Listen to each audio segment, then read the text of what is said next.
Good night, fellow punchers. The clock on the wall says 2 minutes past 9 on Thursday night. Back with a look at Friday's racing. We have a mixed sort of selections tomorrow. It was a lot of stuff to go through. I pick out my horses about 2 days in advance, and I had to eliminate a few of them there because some of them had no chance and some of them were too short of prices. The likes of Nashwa and there was some of the other one. But they were tracker horses, would say, and ones I had notes written about. Weather report this morning, no heat wave in Killarney. There was a very light breeze early in the morning, and then it was a very calm day afterwards. So no harm done with the food last night.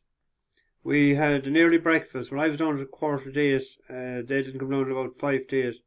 And they went back upstairs again. We were sort of just 10 to 9, 5 to 9, and we leaving this morning. We headed out outside the town. We went to Ross Castle, a few photographs. We were ahead of the buses. There was bus loads coming in as we were moving out. And then we went to Muckross House out the road. We were very impressed with that. They done a lot of walking and talking and photographs, and then on to Torque Waterfall. And I went up, of course, with them, and it says about 500 metres, or no, 300 metres, 5-minute walk. It was a tough old pull up to where the viewing area is for the waterfalls. But then there's another flagstone stairs or steps. So I went up there, and that's a tougher pull. To rest a couple of times, and someone told me then that you could come down the far side, but I went so far. I think I walked 15 minutes, and the young lad was ahead of me. The other two, the couple, she had a sore ankle, so they went back to base. But I wouldn't do it again. My legs aren't as strong as they were. I'm feeling the effects of it since I was tired this evening, actually. So I went on to Kinmare then, did on a bit of shopping, couple of bags of shopping, and on to Carragh. We had the lunch there, grand lunch. It's hard because the woman is vegan and have to, but they're looking after. It's not on the menu, but they're compromising. Fair play to everybody. She said it wouldn't happen in America the same way.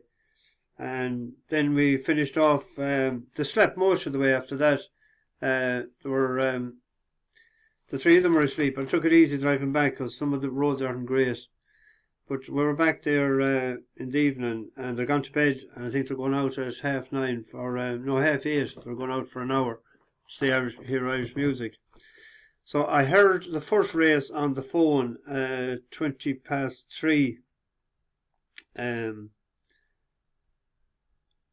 Latam, and I only heard mention of him in the last couple of strides, and it looked like he held on. I was watching it since. It looked like that he won by more than a nose, but at least he won, and he drifted out from 11 to 8. I backed him at 11 to 8 actually. Well, I backed him last night, but I backed him again today in Kinmare in the blue bookies and done a Trixie.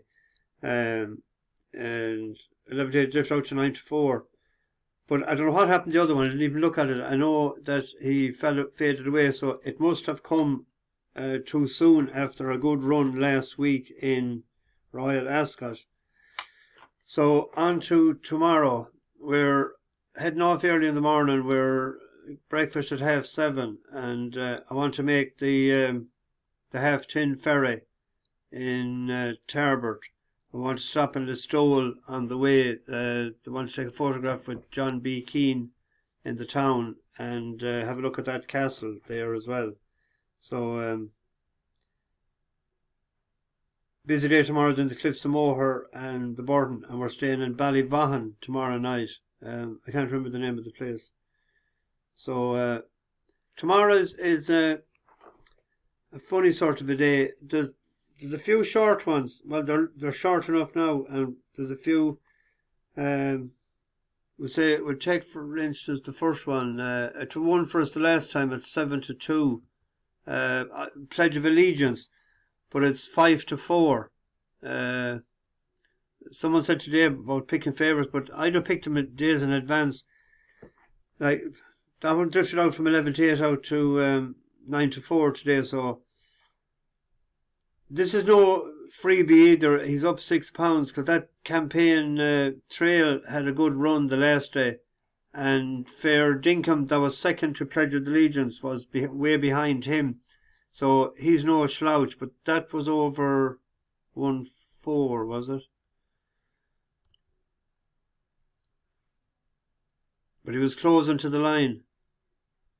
Yeah, 1-4 to True Legend. But that True Legend was a horse of Mark Prescott's.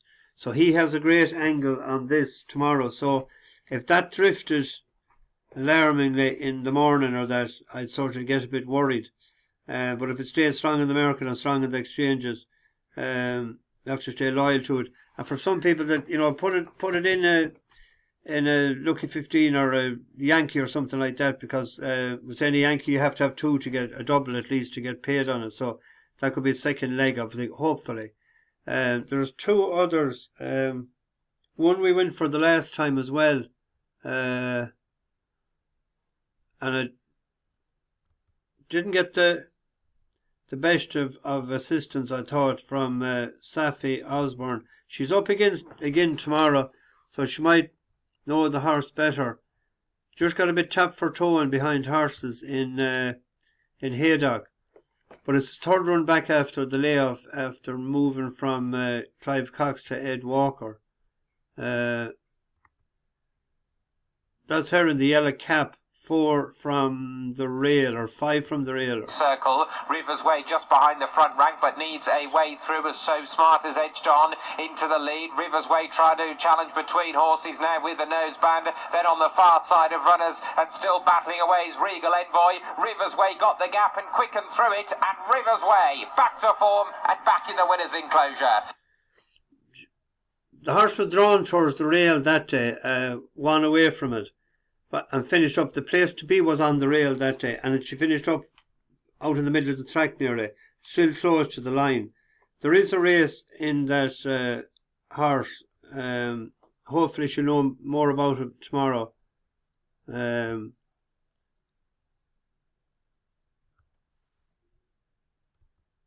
the other one is the 255 at Yarmouth.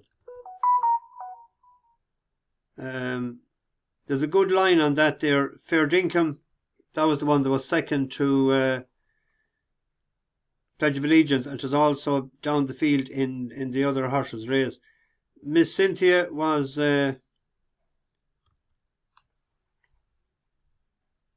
second the last time. Prescott is on fire too. I think it's his best season since 2017, is it? But that was over a mile and a half as well. It was 4th of 7th. It wasn't beaten that fair. But I thought Lordship for Willie Haggis.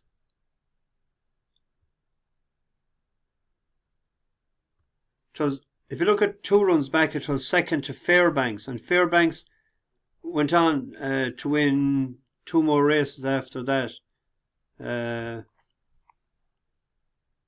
Won that one off 68, and then one off 74 and one off 80. So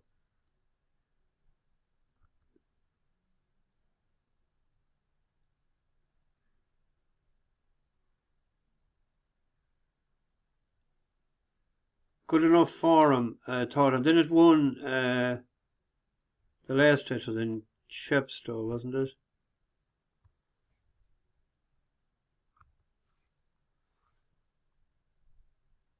Is it here? It's on the rail. It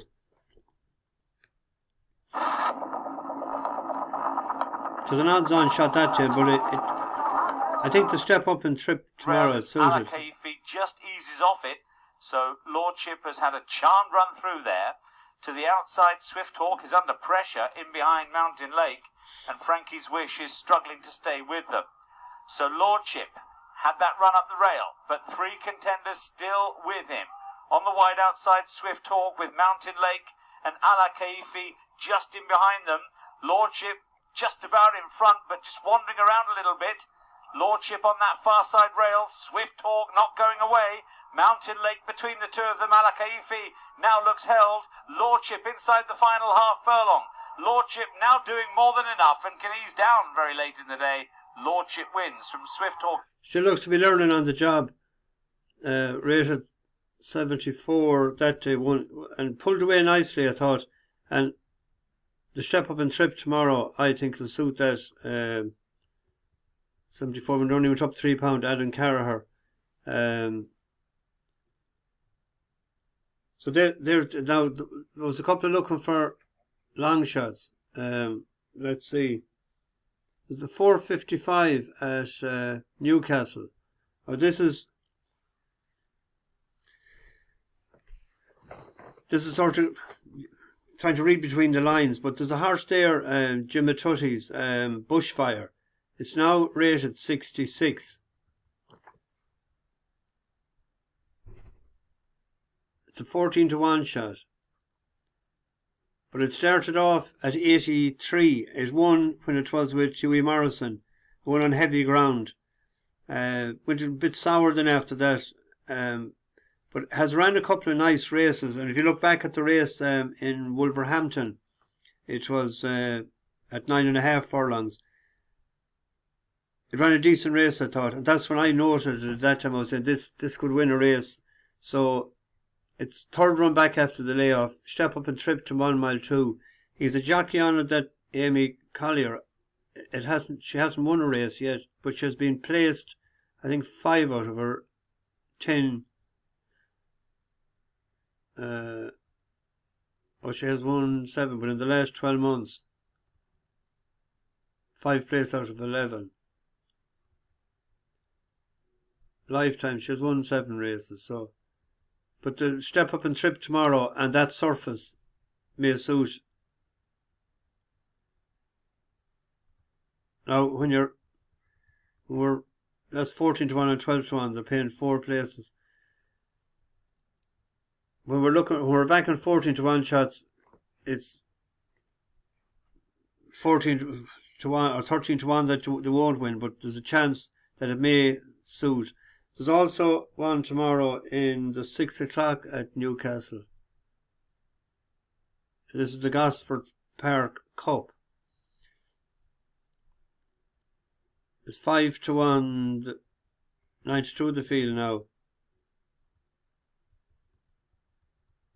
But we backed Bedford Flyer the last day, and it was behind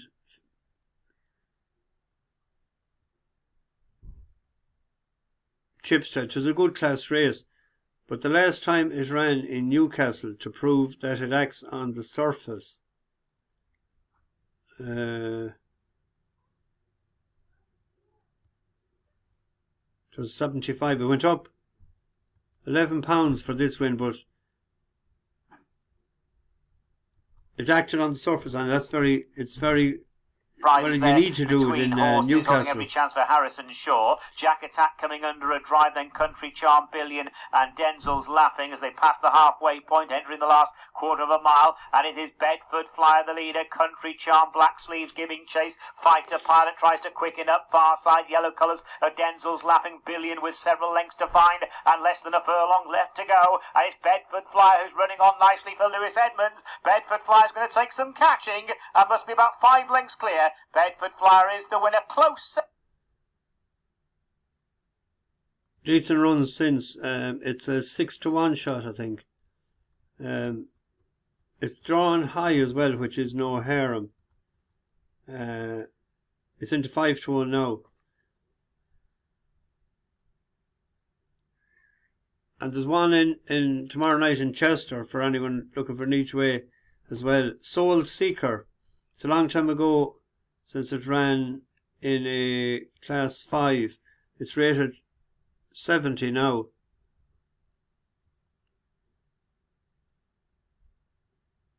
But the last time it was that low in the handicap, it was when it was 69. It won, and then it won again off 71. That was nearly just over 2 years ago. But it has won in the meantime since of 80, 83 and 73. And it's drawn 4.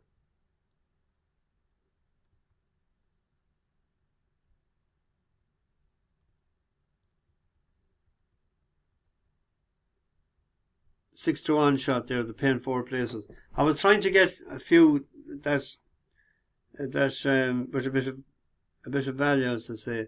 There's another one there to Curragh for anyone. It's 33-1, but is Exquisite Acclaim. We backed it once before. It was that time we done that lucky 15, and they were paying 6, and it finished 7th. But it was only beaten a short. No, they were paying 5 and it finished 6th. But that was his first run back from March, and it's in the Curragh over 7. But it's gone down in the weight since. But it was only beaten a nose out of the money at 25-1 that time. Caffrey 87. What is it now?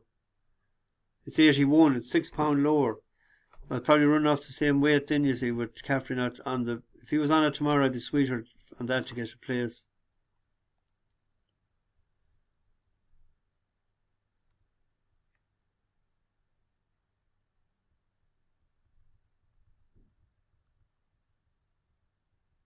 No, he has no ride. Navaggio won the last one, but that one was on softish ground. This is good ground. You have Nashua out tomorrow as well. It's a pipe opener for Group 1.